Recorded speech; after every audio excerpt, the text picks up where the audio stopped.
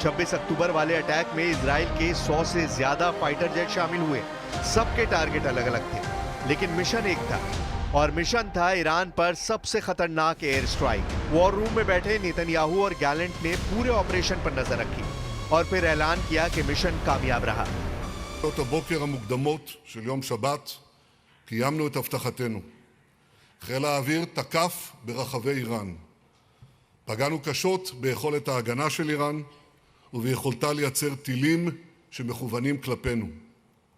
כל זה בא אחרי שבחודשים האחרונים פעלנו באופן שיטתי, על פי תוכנית סדורה, לקצץ את זרועות התמנון של איראן, חיזבאללה וחמאס. שלשום פגענו בראש התמנון, המשטר האיראני. Iran के जवाबी हमले की सूरत में इजराइल बदला कैसे लेगा? वो किस हथियार का इस्तेमाल करेगा? क्या ये हवाई हमला होगा या फिर ऐसा खुफिया ऑपरेशन जिसे मोसाद अंजाम देगा? अभी इजराइल में यही सबसे बड़ा मुद्दा बना हुआ है। ईरान के मिसाइलों पर मोसाद की सैटेलाइट नजर रख रही है। इस वक्त इजराइल के लिए उसकी सही लोकेशन और लॉन्चिंग टाइम डिकोड करना सबसे बड़ा चैलेंज बन चुका है। हिजबुल्ला अब उस मोर्चे पर हावी हो चुका है जिसे नेतन्याहू बहुत आसान फ्रंट मान रहे थे। पिछले 24 घंटों के अंदर इस फ्रंट से इजराइल को बहुत सी बुरी खबरें मिली है, लेकिन एक धमाका ऐसा भी रहा जिसे दिखाकर नेतन्याहू ने साबित करने की कोशिश की कि वो हार नहीं मानेंगे।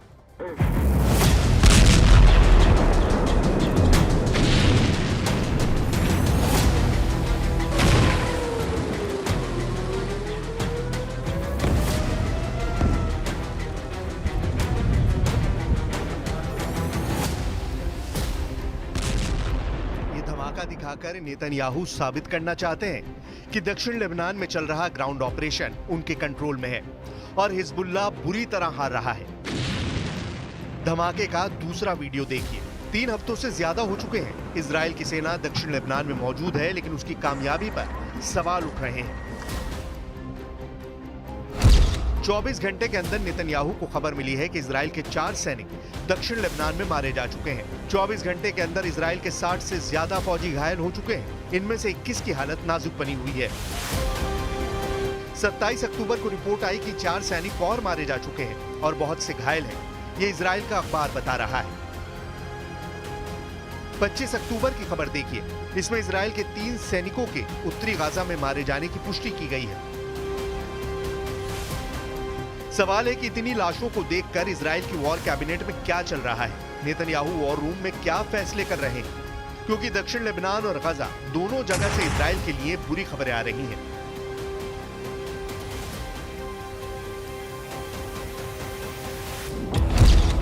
गजा में चल रहे ग्राउंड ऑपरेशन में इजराइल के 361 सैनिक हमास के हमले में मारे जा चुके हैं। दक्षिण लेबनान में हिजबुल्लाह का दावा है कि वो इजराइल के 70 सैनिकों को मार चुका है। नेतन्याहू को दक्षिण लेबनान से ये वीडियो भेजा गया है ताकि इजराइल की सेना के ऑपरेशन की ताजा रिपोर्ट बताई जा सके। इजराइल का दावा है कि उसने हिजबुल्लाह की कई सुरंगों और अड्डों को तबाह कर दिया है। המטרה של המערכת התת-קרקעית הזאת, ובייחוד המתחמי שהייה האלה, היא בעצם אותם פעילים של חיזבאללה, של רדואן, להגיע מהכפרים הסמוכים או מהכפר הזה כאזרחים רגילים על פניו, לבושים בבגדים אזרחיים. इजराइल की भीषण एयर स्ट्राइक के बाद लेबनान के बालबेक इलाके में रेस्क्यू ऑपरेशन शुरू हो चुका है। अटैक के बाद लेबनान के स्वास्थ्य मंत्रालय ने दावा किया है कि इजराइल के रॉकेट और मिसाइल हमले में कम से कम 63 लोगों के मारे जाने की खबर है। 50 से ज्यादा लोग जख्मी भी हुए हैं। इजराइल ने पूरे इलाके में 30 जगहों पर हमला किया। इस हमले में भयंकर तबाही की तस्वीरें सामने आई हैं। इजराइल पर जो हमले हिजबुल्लाह कर रहा है वो उसी के हथियारों के डुप्लीकेट का नतीजा है। ईरान ने रिवर्स इंजीनियरिंग करके ये हथियार बनाए। इन हथियारों से अब इजराइल को ही मार रहा है।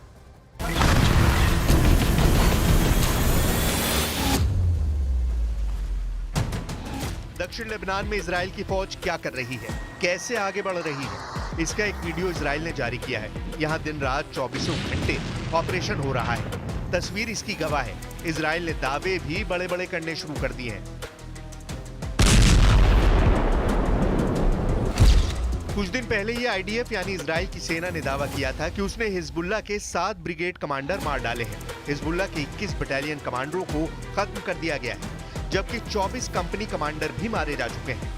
इजराइल का दावा है कि उसने दक्षिण लेबनान में हिजबुल्लाह के 3200 ठिकानों पर हमला किया है।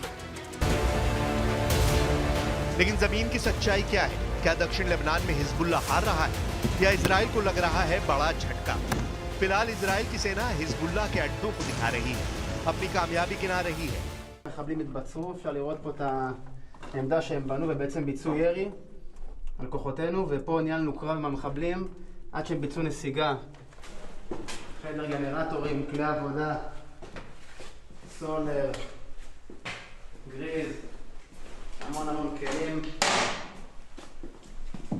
זה בעצם המקום שנתן להם פה अस्पताल खशमाल। बैरूत में इजराइल की बमबारी के आगे हिजबुल्लाह लाचार साबित हुआ है, लेकिन दक्षिण लेबनान में चल रहे ग्राउंड ऑपरेशन में इजराइल को कई झटके लगे हैं। इजराइल का दावा है कि उसने हिजबुल्लाह के सैकड़ों अड्डों को खत्म कर दिया है। दक्षिण लेबनान में चल रहे ग्राउंड ऑपरेशन में इजराइल को बहुत बड़ी कामयाबी नहीं मिली है। हिजबुल्लाह बार बार इजराइल पर एंटी टैंक मिसाइल से हमला कर रहा है और उसके अलावा गुरेला युद्ध पर काबू पाना इजराइल के लिए बहुत जानलेवा साबित हो रहा है। ये है वो अलमास मिसाइल जो ईरान ने बनाई और फिर हिजबुल्लाह को सप्लाई की गई। अलमास का मतलब होता है डायमंड, यानी हिजबुल्लाह इजराइल पर डायमंड वाला अटैक कर रहा है। अलमास मिसाइल का कनेक्शन इजराइल की स्पाइक मिसाइल से है। 2006 में हुए इजराइल और हिजबुल्लाह के युद्ध में इजराइल की स्पाइक मिसाइल हिजबुल्लाह के हाथ लग गई थी। उसके बाद ये मिसाइल ईरान तक पहुंची और ईरान ने तैयार कर ली स्पाइक की हूबहू नकल। अब हिजबुल्लाह इसी मिसाइल से इजराइल पर ताबड़तोड़ हमले कर रहा है। अलमास के हमलों के बाद इजराइल में इसे हिजबुल्लाह का डायमंड युद्ध कहा जा रहा है। एंटी टैंक मिसाइलों से हमले इजराइल के लिए बड़ा चैलेंज बन गए हैं। कब हिजबुल्लाह की कौन सी मिसाइल टकराएगी, कब हिजबुल्लाह के रॉकेट गिरेंगे, इजराइल की सेना के लिए ये बड़ी पहेली बन चुकी है। अलमास मिसाइल 3 तरह की होती है। अलमास 1 इसकी रेंज है 4 किलोमीटर, अलमास 2 इसकी रेंज है 8 किलोमीटर, अलमास 3 इसकी रेंज है 16 किलोमीटर। अब यही रेंज इजराइल को बॉर्डर वाले इलाकों में बहुत परेशान कर रही है, क्योंकि इजराइल के कई शहर और वहां मौजूद इजरायली सेना लंबी दूरी वाली अलमास के टारगेट पर आ गई है। हिजबुल्लाह के कत्यूशा रॉकेट तो पहले ही इजरायली शहरों में डर की नंबर 1 वजह बने हुए हैं। इजराइल भी बदला ले रहा है और उसने लेबनान के इलाकों में लगातार बम बरसाए हैं। यहाँ चलती हुई कार को मिसाइल से उड़ाया जा रहा है तो किसी इमारत को बड़े धमाके से मिट्टी में मिला दिया जाता है। ऐसे ही कई और जगहों पर हमला हुआ है, जिसमें हिजबुल्लाह की लोकल लीडरशिप के बड़े हिस्से को भी खत्म करने का दावा इजराइल कर रहा है। इजराइल के ग्राउंड ऑपरेशन को देखते हुए दक्षिण लेबनान की लाखों की आबादी अपना घर छोड़कर उत्तर की तरफ जा चुकी है। इस वक्त लेबनान और इजराइल के मौत वाले बॉर्डर पर हिजबुल्लाह का कंट्रोल खत्म नहीं हुआ। हिजबुल्लाह न सिर्फ अलमास बल्कि ऐसे मिसाइल फायर कर रहा है जिसके आगे इजराइल की टैंक अपनी टोपी रगड़ते हुए नजर आ रही है। हिजबुल्लाह के पास है 3 बहुत ही खतरनाक एंटी टैंक मिसाइल और मल्टी बैरल रॉकेट लॉन्चर। ये मिसाइल ईरान से सप्लाई की जाती हैं और ऐसी मिसाइलों का हिजबुल्लाह के पास बहुत बड़ा जखीरा है। हिजबुल्लाह 3 तरह की एंटी टैंक गाइडेड मिसाइल इस्तेमाल कर रहा है। ये है कॉर्नेट, इसकी रेंज 5 किलोमीटर तक है। ये रूस की मिसाइल है, लेकिन अब ईरान इसका देसी वर्जन दहलाविया तैयार कर चुका है और ऐसी बहुत सी मिसाइल अब हिजबुल्लाह के पास हैं। दूसरी है BGM-71 tow anti tank guided missile, range है 3.5 किलोमीटर। ये अमेरिका में बनी मिसाइल है, लेकिन अब इसकी नकल ईरान तैयार कर रहा है और उसने हिजबुल्लाह को सप्लाई की है। तीसरी है 85 कॉनकॉस, रेंज है 4 किलोमीटर। ये भी रूस ने बनाई है और अब ईरान में ये तोसान नाम से तैयार की जाती है। इन्हीं मिसाइलों से हिजबुल्लाह ने इजराइल के मेरान एयर सर्विलांस एयरबेस समेत कई अड्डों पर हमले किए हैं। ग्राउंड ऑपरेशन शुरू होने से पहले हिजबुल्लाह इन्हीं मिसाइलों से इजरायली ठिकानों को टारगेट करता रहा है। ये तीनों मिसाइल बहुत ही घातक है और जिस तरह से इन्होंने इजराइल के अड्डे उड़ाए, उससे ये बात साबित हो जाती है कि हिजबुल्लाह का हर हमला इजराइल को मुंह तोड़ जवाब है।